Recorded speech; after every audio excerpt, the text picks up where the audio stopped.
streets and public spaces, yet their struggles often go unnoticed. For little persons in Ghana, living with dwarfism, it means pursuing their ambitions within a society still slow to embrace full inclusion. In the following report, ChannelOne News' Melody Fafakpotufe explores their daily realities, their resilience, the challenges they face, and their call for a more inclusive and supportive society. You see them on the streets, in your office spaces, and in your schools. How do you call them?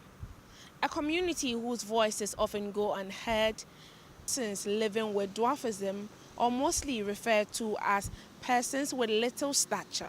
Medical experts describe dwarfism as a condition of unusually short stature, often caused by genetic or medical factors such as achondroplasia. Today, we sit with members of their community to understand their daily lives, their daily struggles, and the discrimination faced in society. This is Madam Sophie Echampong, a civil servant in her late 40s, a wife and mother living with dwarfism. Her experiences growing up inspired her to build a support system for others, leading to the formation of the Association of Persons with Little Stature. I grew up in a middle class family. Well, yes, let me say so. So I had one of the elite schools to attend, whereby it was not allowed for students to make mockery of other different students. You know, people with special needs or special abilities. You are not allowed. I have siblings who are so protective of me that sometimes going out with them is hell. Why do I say that?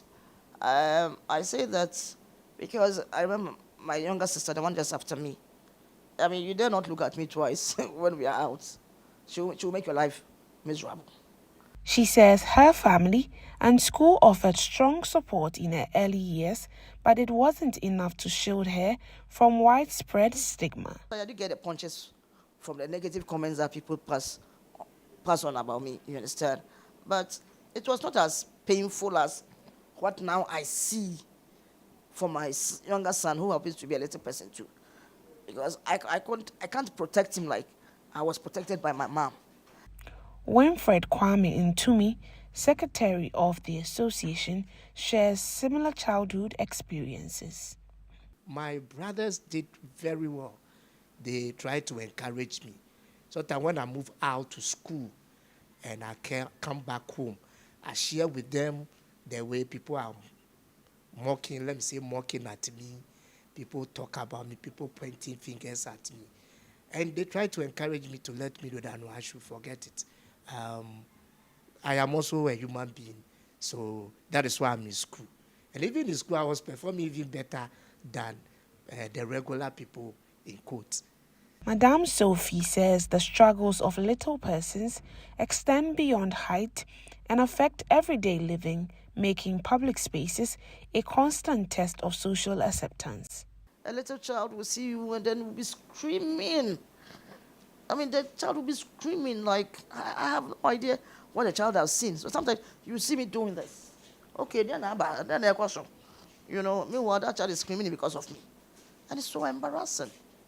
So it has made my movements very limited. You know, sometimes I just want to go out. Also buy chichinga, buy roasted plantain, you know, just be walking along the streets of Accra. You know, just having just a casual walk to feel the sounds and sights of Accra. But to me, I'm not allowed. Either I'll cause traffic, somebody from somewhere. Hey, where go money? Where I don't pay more. About it, it's hateful. And at the training college, even when I bought the training college form, people were thinking, how am I going to teach? Where you can do something and somebody sees that, oh, they choose somebody else aside you.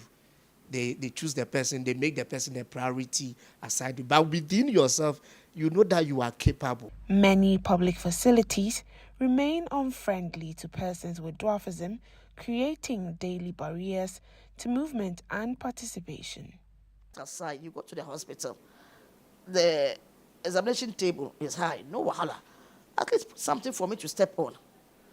And these nurses have very nasty statements. You want to climb the OA bus, STC. This Bukuma, mates, driver, a piame. And and all God in heaven knows where their hands go. But you can't complain because the floor to the first step is high. You get me? You go to school, so many staircases, everything is high, big. Charlie, the washrooms, they don't even talk about it. The association wants government to include little persons as a distinct category in population censuses to improve data for policy making. There are so many things that doesn't tally with that of a child. So I was thinking that by now, I don't know who is responsible for that, should have been able to just give one column or one page for us. Ni Papo Papo of the Human Rights Forum at Straj says Ghana still has a long way to go in eliminating discrimination against persons with little stature. Now, whenever you come to the letter by letter, there are a lot of problems facing there, over there. A lot of issues. Most of them have been neglected out from their family and then within their communities, because we have different communities in this country as a whole. But we are praying for the persons with Disability Act.